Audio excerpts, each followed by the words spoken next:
او قدا اس کو عطف نہیں کر دیا احکم کے اوپر، کوئی عاطف نہیں لایا، حالانکہ تعلق تو اسی الذی کے ساتھ جس کے لیے احکم صلہ واقع ہوا ہے. دیکھا الحمدللہ الذی احکم، اسی الذی کے ساتھ اس کا تعلق ہے،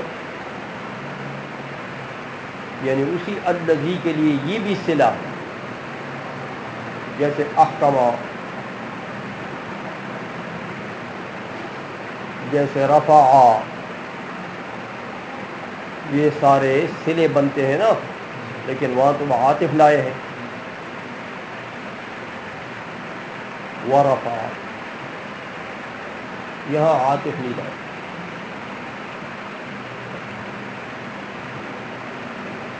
اس لیے میاں علامہ تسلانی رحمۃ اللہ تعالیٰ علیہ بڑی غاتی ہے، باوجود اس کے کہ یہ اوقدا صلہ ہے اسی الذی کے لیے،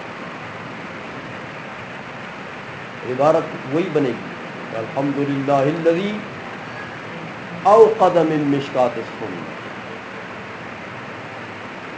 لیکن عاطف نہیں لائے.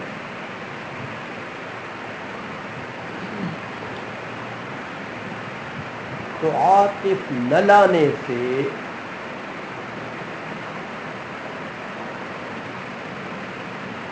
علامہ نے اشارہ دے دیا ہے کہ میاں اس اوقادہ سے آگے جو جملے بنے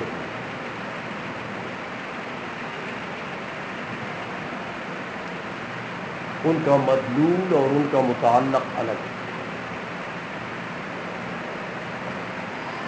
اوقادہ اور اس کے بعد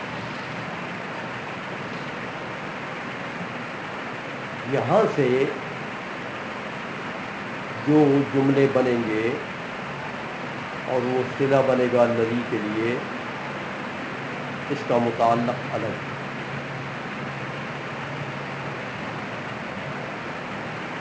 اس لیے اور کیا تفصیل آئے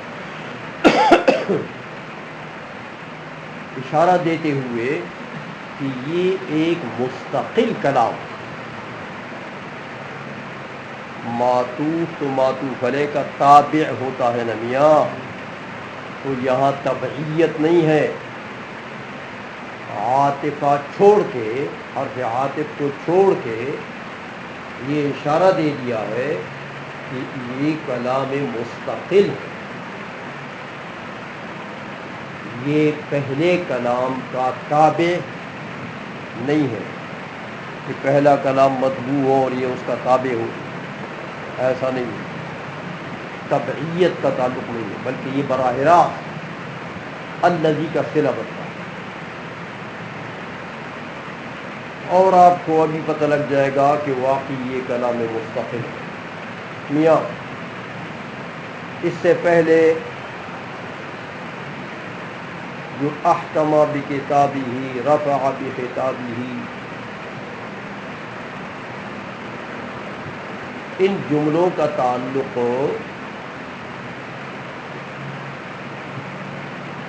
کتاب اللہ سے تھا. اگرچہ خطاب اور کتاب کے درمیان میں نے نسبت آپ کو بتا دی تھی، لیکن بہرحال کتاب اللہ میں خطابات بھی ہیں، یہ بھی آپ کو بتا دیا تھا، اگرچہ قصص و امثال بھی ہے. تو ماقبل کے جو صلے بنے ہیں، جو جملے بنے ہیں، ان کا تعلق ہو کتاب اللہ سے. اوقدہ سے جو کلام چل رہا ہے کلام مستقل ہے، اس کا تعلق حضور نبی کریم صلی اللہ علیہ وسلم کی ذات اور آپ کے احادیث سے.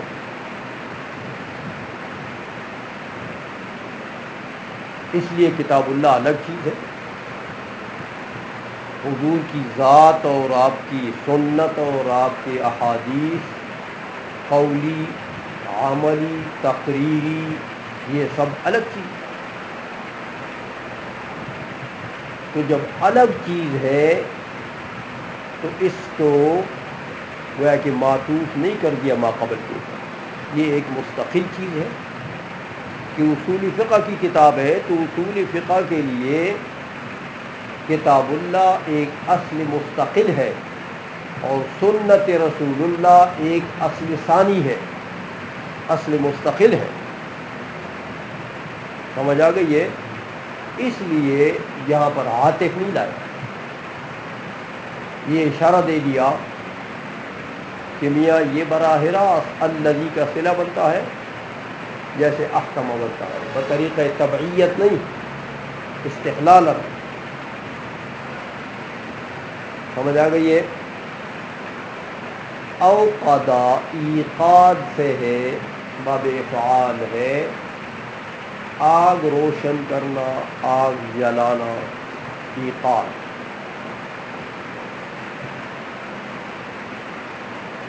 من مشکات سنت، مشکات آپ جانتے ہیں یہ مشکات المصابیح نہیں،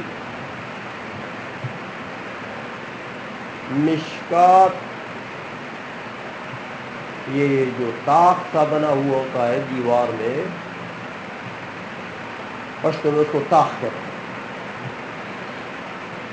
یہ کنواں سا جو ہوتا ہے جس میں لوگ دیا رکھتے ہیں یا لالٹین رکھتے ہیں یا کوئی اور چیز بھی رکھتے ہیں، جانتے ہو نا؟ ہمارے گھروں میں بھی بنے ہوں گے، پرانے گھروں میں لوگ بناتے تھے. آج کل تو کیا ڈیزائنیں آ گئی ہیں، دیواروں میں لوگ کنویں نہیں بناتے، الماریاں نصب کرتے ہیں اور کیا کہتے ہیں. سمجھ آ گئی ہے؟ تو اس کنویں کو وہ جو دیوار میں ٹویا سا بنایا ہوا ہوتا ہے اس کو مشکات کہتے ہیں.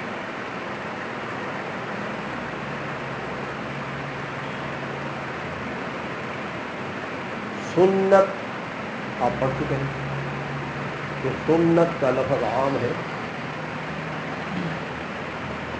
حضور نبی کریم صلی اللہ علیہ وسلم کے اقوال، حضور کے افعال اعمال اور حضور کی تقریرات تینوں کو شامل ہے. تقریر اقوال کو تو آپ جانتے ہیں جو حضور نے ارشادات فرمائے، افعال بھی جو حضور نے عملاً کیے جو کام، سنت فعلی، سنت عملی. اور تقریر کہتے ہیں کہ حضور کے سامنے کوئی کام ہوا، کسی نے کیا لیکن حضور نے منع نہیں کرا تو اس کو تقریری حدیث کہتے ہیں، تقریری سنت کہتے ہیں. کیونکہ حضور نبی کریم صلی اللہ علیہ وسلم کی بعثت تو دین کی اقامت کے لیے تھی. تو اگر کوئی ناجائز کام حضور کے سامنے ہو رہا ہے اور شرعاً وہ جائز نہیں ہے حضور کی شرع میں، تو حضور کے اوپر واجب تھا کہ رد کرتے ہیں. لیکن جب رد نہیں کیا تو معلوم ہوا جائز، جواز کے درجے میں. اس لیے یہ سنت تقریری ہوتی ہے. تو یہ سنت کا لفظ عام ہے، ہاں، اقوال، اعمال، تقریرات سب کو شامل ہے. اقتباس کہتے ہیں کسی دوسرے سے یا کسی دوسرے کے کلام سے کوئی جملہ اپنے کلام کے اندر منظم کرنا. اصل معنی اقتباس کا یہ ہوتا ہے. آپ قرآن کریم کی کوئی کسی آیت کا کوئی حصہ اپنے کلام کے اندر منظم کر دیں تو یہ اقتباس ہے. کسی حدیث کا ایک ٹکڑا اپنے کلام کے اندر ملزم کر دو، یہ اقتباس ہے۔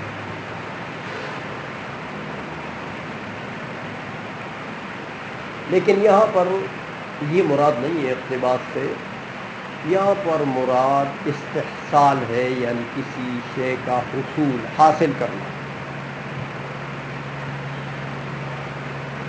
انوار نور کی جمع ہے۔ نور کی دو قسمیں ہیں، ایک ہے نور قدیم، دوسرا ہے نور حادث۔ نور قدیم خالق کا، اللہ نور السماوات، نور کو اگر اپنے حال پر رکھا جائے آیت میں، تعویل نہ کی جائے، تو یہی معنی ہے کہ باری تعالیٰ نور قدیم ہے، باری تعالیٰ کی ذات نور قدیم ہے۔ اور ایک ہے نور حادث، وہ نور مخلوق ہے۔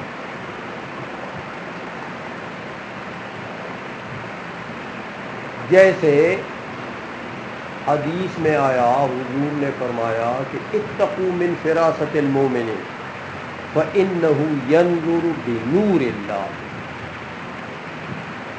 مومن کی فراست، ذکاوت، تیزی ذہن سے ڈرو۔ مومن بڑا ذکی ہوتا ہے، اس کا ذہن بڑا تیز ہوتا ہے، اور اس کی وجہ بتا دی حضور نے کہ فإنه ينظر بنور اللہ، یہ مومن اللہ کے نور سے دیکھتا ہے۔ تو یہ نور مومن کو دیا گیا ہے نا، کہ مومن جو اللہ کے نور سے دیکھتا ہے،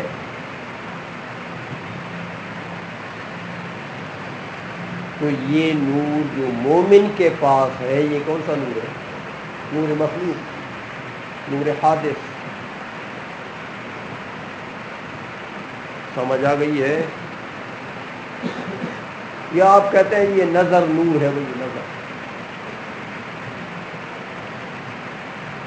تو یہ نظر کیا ہے؟ مخلوق ہے، نور ہے، مخلوق ہے۔ یا آپ کہتے ہیں یار یہ سورج کی روشنی جو ہے یہ نور ہے، نور بمقابلہ ظلمت، تو یہ روشنی ہے نا بھائی، یہ ظلمت تو نہیں ہے نا، تو یہ روشنی کیا ہے؟ مخلوق ہے، نور حادث ہے۔ قمر کا نور نور حادث ہے۔ تو یہ نور نور مخلوق ہے، نور حادث ہے، جو الظاہر بنفسہ والمظہر لغیرہ، خود بخود بنفسہ ظاہر ہے، جیسے یہ شمس کی ضیاء ہے۔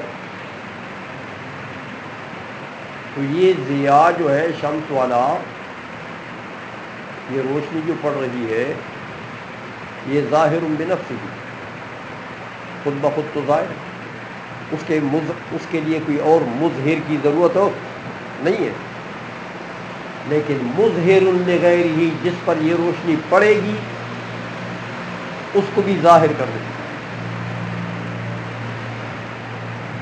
تو یہ نور مخلوق ہے، نور خالق الگ چیز ہے، وہ قدیم ہے۔ نور مخلوق الگ چیز ہے، یہ حادث ہے اور مخلوق۔ سمجھ آ گئی ہے؟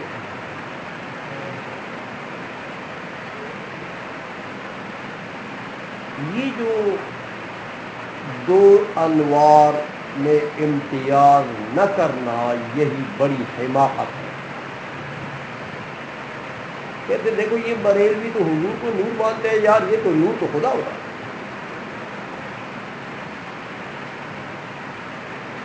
تو نور تو خدا ہوتا ہے، اللہ نور السماوات والارض، تو انہوں نے خدا بنا دیا بریلیوں نے۔ عقل کے مارے ہیں، ان بیچاروں کو یہ پتہ نہیں کہ نور کی کتنی قسمیں ہیں۔ اس کی اپنی آنکھوں میں جو یہ بات کرتا ہے نا، اس کی اپنے آنکھوں میں بھی تو نور ہے، لیکن اس بیچارے کو اس کی بھی خبر نہیں۔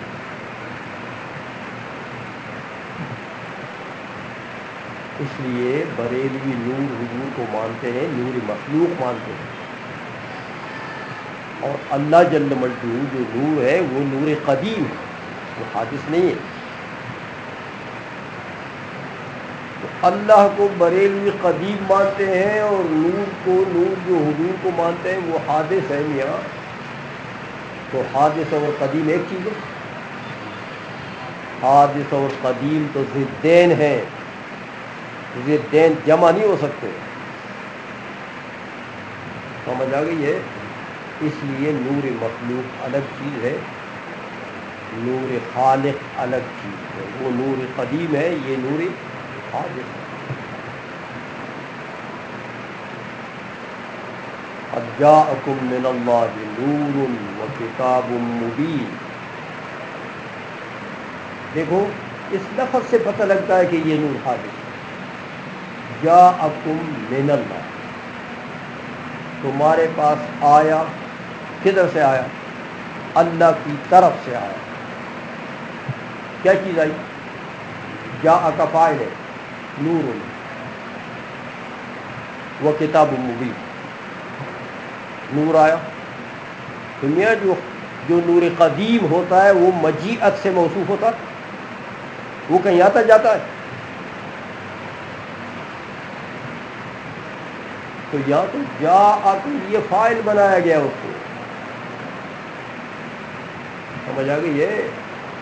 تو جو مجیعت سے موصوف ہوتا ہے وہ قدیم شے نہیں ہوتی ہے، کیونکہ مجیعت تو تغیر ہے،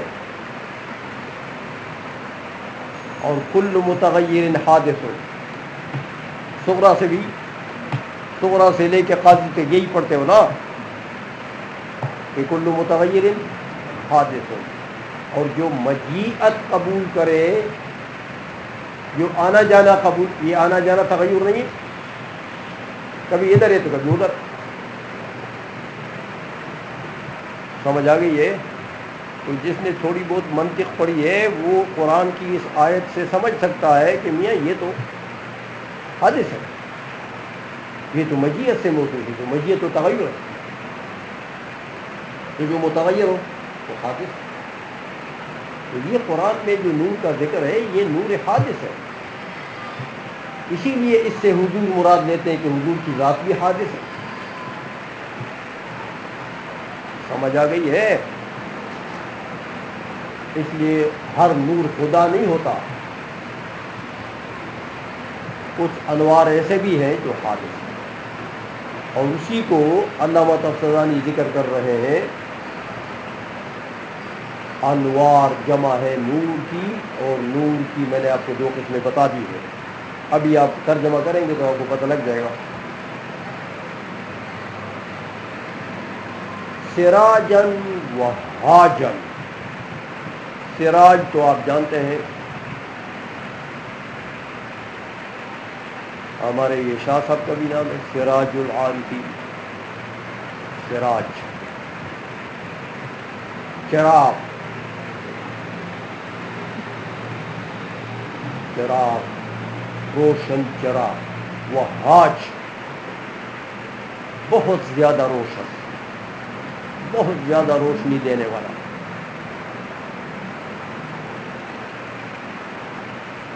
اس جملے کو، اس کے مفردات میں نے آپ کو بتا دیے ہیں، اب ذرا اس کا ترجمہ کریں کہ الحمدللہ الذی کو ملا دو، الحمدللہ الذی اوقد من مشکات السنت، اور حمد ہے اس ذات کے لیے جس نے روشن کر دیا ہے، جلا دیا ہے، من مشکات السنت، سنت کے طاق سے، ہوا جو ہوتا سنت کے طاق سے روشن کر دیا ہے کس کو روشن کیا؟ سراجم و حاجن، یہ اس کے لیے اوقدہ کے لیے مفعول ہے. ایسا سراج جو زیادہ گویا کہ شعلے دے رہا ہے. لیکن یہ سراج روشن کیا، کیسے روشن کیا؟ لاقتباس انوارہا،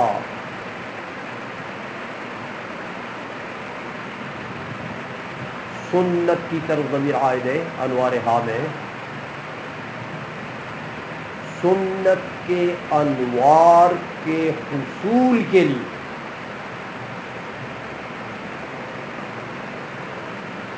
سراج کو وہاج کر دیا،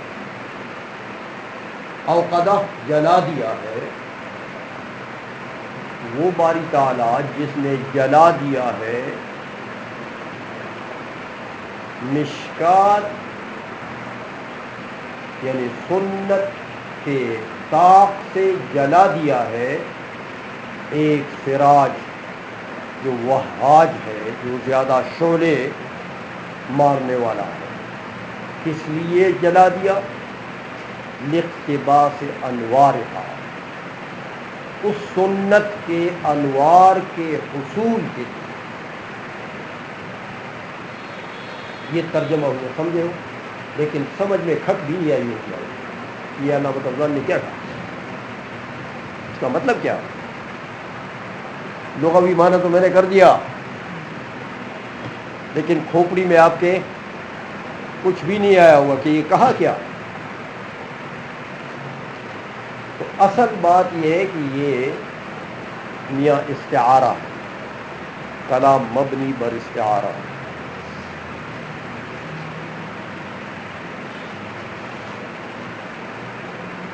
اب سمجھ جائیں گے آپ، جب استعارات کو سمجھیں گے نا تو اس کا مفہوم آپ کے ذہن میں آ جائے گا، اس جملے کا مفہوم آ جائے گا.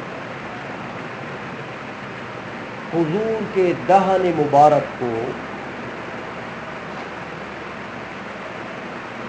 حضور کے دہن مبارک کو تشبیہ دی ہے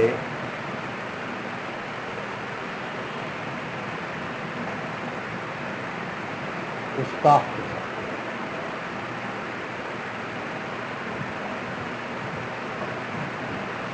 جیسے طاق میں انسان چراغ رکھتا ہے تو طاق سے وہ چراغ جو ہے وہ باقی گھر کو روشن کرتا ہے نا. حضور کی دہن مبارک سنت کے لیے طاق، جیسے طاق سے سراج کی روشنی پھیلتی ہے، حضور کے دہن مبارک سے سنت کی روشنی پھیلی. سمجھے؟ تو مشکات سے کیا چیز مراد ہو گئی؟ حضور کا دہن مبارک. تو سنت کے لیے وہ مشکات، حضور کا دہن مبارک سنت کے لیے مشکات. یا تو یوں ہے، یا یوں ہے کہ صرف فم مبارک حضور کا نہیں بلکہ حضور کی ذات مراد مشکات. تشبیہ دی ہے مشکات کی، الٹا کرو، استاق کی حضور کے دہن سے. تو ذکر مشبہ کا ہوا، مراد مشبہ بھی ہی ہے، حضور کی ذات مراد مشکات سے. استعارہ بالکنایہ ہو گیا، سمجھ میں آ گئی ہے. پھر حضور نبی کریم صلی اللہ علیہ وسلم کے ذات کے میاں نبی مبعوث ہوتا ہے دین کے ابلاغ کے لیے، اس لیے نبی کے اوپر واجب ہوتا ہے دین کا ابلاغ. تو واجبات تو لوازم ہوتے ہیں، سمجھ میں آئیے. لہذا سنت تقریری ہو، عملی ہو، قولی ہو، یہ بیان کرنا حضور پر واجب ہے. تو سنت کا ذکر جو ہے یہ تخیلیہ ہو گیا. سمجھائیے. اور میاں اس سنت کو اس طرح واضح کرنا کہ ہر کوئی سمجھ سکے. جس طرح سراج کی روشنی ہوتی ہے ہر کسی پر پڑتی ہے بلا تکلف. دین ہمارا سہل ہے، کل تم نے پڑھا ہے، بلا تکلف ہر کوئی سمجھ سکتا ہے. تو سراج وہاج یہ ترشیحیہ ہو گیا. سمجھا گئی؟ تو گویا کہ ترجمہ اب یوں کرو کہ اللہ جل مجدہ نے روشن کر دیا حضور کی ذات بابرکات سے سنت کو، روشن کر دیا، پھیلا دیا، واضح کر دیا. مشکات سے مراد حضور کی ذات، حضور کی ذات سے سنت کو. سمجھ آئیے؟ تو سنت سے پھر سراج وہاج بنا دیا سنت کو. سمجھ آئیے؟ ایسا واضح کر دیا کہ بے تکلف ہر کوئی سمجھ سکتا ہے. لیکن یہ سراج وہاج سے کیا مراد ہے؟ کہتے ہیں اصل بات یہ ہے کہ یہاں دو چیزیں ذکر کی ہیں علامہ طبرانی نے. ایک انوار، انوار کی اضافت ہا کی طرف ہے، سنت کی طرف ہے. سنت کے انوار. اور دوسرا سراج وہاج. اس لیے فرماتے ہیں کہ سنت حضور کی ذات سے اللہ نے سنت کو سراج وہاج بنا دیا. تو سراج وہاج سے مراد ہے سنت کے الفاظ، حدیث کے الفاظ یا ظاہری شکل. سراج وہاج سے مراد حدیث کے الفاظ، اور انوار سے مراد سنت کے معانی. سمجھائیے؟ اب ترجمہ کریں. روشن کر دیا اللہ تبارک و تعالیٰ نے مشکات سے، حضور کی ذات سے سنت کو. کس لیے روشن کیا؟ لاقتباس انوارہا، سنت کے معانی حاصل کرنے کے لیے، کہ سنت کے مفاہیم حاصل ہو جائے، معانی اور مرادی معانی سمجھے جائیں. تو اس کے لیے اللہ نے روشن کر دیا سراج وہاج، یعنی اس سنت کے الفاظ دالہ. سمجھ میں آ گئی ہے؟ جو الفاظ دلالت کرتے ہیں ان معانی پر جو انوار سے تعبیر کی ہے، تو وہ الفاظ ایسے واضح ہیں جیسے سراج وہاج ہوتا ہے. یعنی ان کی دلالت اپنے معانی کے اوپر ایسی واضح ہے جیسے سراج وہاج ہوتا ہے. اب سمجھے ہو کہ حضور نبی کریم صلی اللہ علیہ وسلم کی ذات بابرکات سے گویا کہ سنت کو روشن کر دیا، اور روشن کر دیا سراج وہاج کی شکل میں. سراج وہاج حضور کے الفاظ، اس کے اقتباس انوار، اس کے معانی کا حصول، اس کے مفاہیم کا حصول. سمجھے وہ بات؟